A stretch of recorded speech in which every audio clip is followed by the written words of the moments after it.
자, 애니어그램 강의에 대해서 설명을 드리겠습니다. 성격에 대해서 관심이 있으신 분들이 굉장히 많습니다. 그런데 그 성격에 대해서 공부하는 게 사실 쉽지는 않아요. 일부분만 내가 공부한다든지 그러면 해결되지 않는 부분들이 많이 있습니다. 이 성격에 대해서 제대로 공부할 수 있는 방법 중에 애니어그램이라고 하는 프로그램이 있습니다. 자, 이 프로그램은 이제 뭐 기업이나 또 회사에서 뭐 인사를 담당하시는 분들, 이런 분들이 애니어그램 특강 같은 경우를 경험한 적이 있을 겁니다. 그런데 자, 이 애니어그램을 제대로 공부를 하기 위해서는 사실 그 내용이 적지는 않습니다. 또 깊이 있는 내용들이 들어가 있어요. 그래서 이 내용들을 좀 일반 사람들도 어떻게 쉽게 접근을 할 수가 있을까? 또 뭐 어떤 비용적인 부분, 또 강의를 들을 수 있는 뭐 공간이라든가 시간적인 부분 여러 가지들이 듣기가 쉽지 않을 수 있거든요. 그래서 이번에 이런 동영상 강의를 통해서 제공하는 기획을 하게 됐고요. 자, 이 애니어그램을 통해서는 총 9가지의 성격에 대해서 말씀을 드릴 거예요. 자, 이 9가지 성격에 대해서도 들으시는 분들이 보시기에는 굉장히 많은 성격에 해당하는 내용들을 공부하실 수가 있습니다.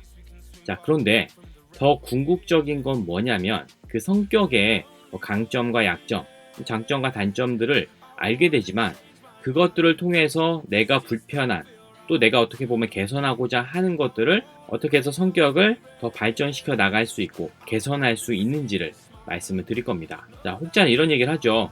성격은 변하지 않는다. 성격이 변하지 않는다 라는 얘기를 하는데 성격이 진짜 변하지 않습니까?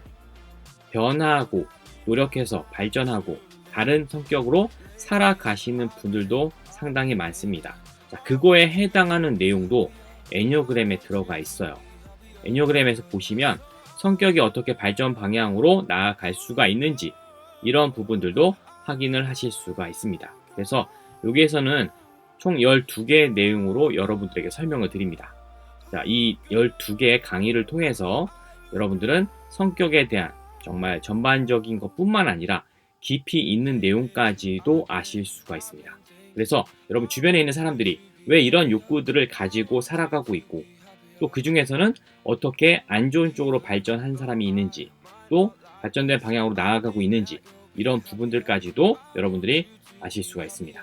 그래서 성격에 대해서 공부를 하시고 또 그걸 통해서 자신이 하고자 하는 일에 큰 도움을 받고자 하시는 분들은 자, 이 애니어그램 동영상 강의를 적극 추천을 드리도록 하겠습니다.